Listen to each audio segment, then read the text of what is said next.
Entry 52. It seems that Jonathan learnt the Hamon techniques quite easily. Of course, he went through some degree of rigorous training, but within a week or two of, how shall I say this, effort, he could comfortably use Hamon. I dislike writing about this. To speak openly, it greatly irritates me. Something that I and most other humans cannot do, he learnt quite easily, as though he was given it, inherited it, or had it all along. Perhaps it's talent, an aptitude that only 1 in 10,000 can have, or something equally preposterous. And through this absurdity, he easily caught up to me, I, Dio, who made heavy sacrifices to transcend humanity. If I had known then about this future, would I have become happy? Takers and inheritors. Is there really so much of a difference between the two?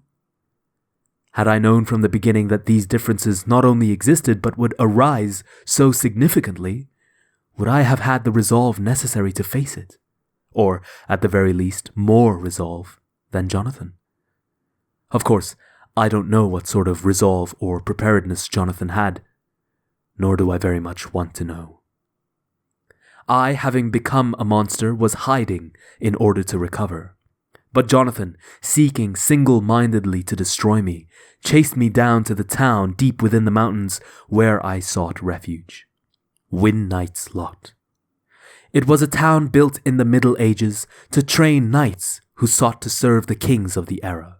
In that era, they made use of the mountainous environment to erect a prison. Of course, the reason I chose to recuperate at Knight's Lot was because of that prison.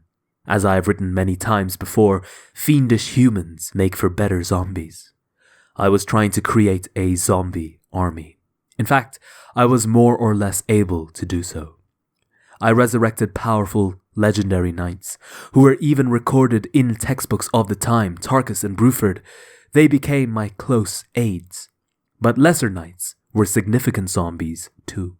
I planned to increase my number of subordinates, gain control of the town, then eventually London, and at last bring all of the world under my control. Back then, that is what I had as my goal. That is what I believed would bring me happiness. Or perhaps I believed that was the path to attain heaven. Now, I think differently. I recognize the mistakes of my past, standing at the pinnacle. It didn't matter whether it was the top of an ecosystem or the food chain. It's not exactly what you can call a victory. True victory is the act of gazing into heaven. Entry 53. I had a conversation with, I believe, Enya the Hag. I asked her something like this: what does it mean to live? For what reason do humans live? To that, her answer was truly simple and also very practical.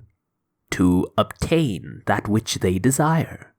In summary, that is all that human life is. To want. Money, fame, food, love, lovers. Quite a realistic and truly great answer. But when one tries to obtain what they desire, conflict always arises. If you lose that conflict and do not obtain the thing you wanted, you taste failure and you are wounded. In the next fight, you feel fear. So I said this to her: I believe that conquering fear is what it means to live. Whosoever stands at the pinnacle of the world is he who does not have the smallest inkling of fear. In response, Enya the Hag said something truly strange. Lord Dio, what does someone as great as you have to fear? At that time I answered, the Joestar bloodline. I cannot make light of the Joestar bloodline. Enya scoffed at my words, loudly enough for me to chastise her, but now things are going just as I thought then. The stand users I sent as assassins have been beaten, one after another. 2 among them joined the enemy. Even with all her laughing, Enya the hag was beaten as well. I ended up issuing the order to eliminate her. And now finally, I have allowed them to arrive in Egypt. The situation is far beyond making light of the Joestar bloodline. This is enough for me to regret my decision. I should have paid greater attention, exerted more effort to destroy them. I don't want to flee nor surrender, which means my search for the path to heaven will be unavoidably delayed. Even now, I do not want to use the word afraid, but if I did, it would be no lie. It is useless to bluff. I must recognize it plainly. I must persuade myself. Right now, I feel anxiety, and this anxiety is an obstruction in my life. It is something like the antithesis to the meaning of living. I am unprepared. Humans, even I, Dio, who ceased to be human, am no exception to this. Every human lives in order to conquer fear and anxiety and gain peace of mind. Gaining fame, power, and wealth are all done for the sake of peace of mind. Marrying and making friends are also all for the sake of reaching peace of mind. Serving others, striving for love and peace, it is all for the sake of obtaining peace of mind. That is humanity's goal. That is what I think. In that case, if fear and anxiety were purposefully generated with clear, unclouded resolve, would they not then convert into a form of peace of mind? Several months ago, I was already wary of the Joestar bloodline, but I was unable to make a decision. I believe I was thinking that I did not know how to change the situation, or perhaps I thought that there was a very good chance that Enya was correct, and the Joestars would be simply eliminated by strength or some other stand user. In fact, I did think that possibility was great. That is why I now have this anxiety, these feelings of instability, because I was not prepared. I become uneasy in situations I cannot predict. So, even if the future is bleak or prospects are bad, as long as I understand that, I am able to calmly take in the present situation. Preparedness is heaven. The more I think about it, the more I feel this statement is correct. That is because one of the things my mother always said seems to connect with it. Dio, no matter what happens, live nobly and with pride. If you do that, you'll surely be able to go to heaven. Nobly and with pride. These words that stem all the way to my roots are calling me to have resolve, are they not? For one who is prepared, perhaps even living that hellish life in that bottom-rung town could feel like heaven, couldn't it? Heaven is not filled with happiness. Heaven is joy itself. To know heaven is all we need to have preparedness and resolve. And heaven is the future. It is tomorrow. In that case, when is tomorrow? It is the moment that the hands of the clock complete a revolution. Entry 54. Andul and his stand Geb have been defeated. The primary cause of his defeat was his opponent, the fool, Iggy the dog.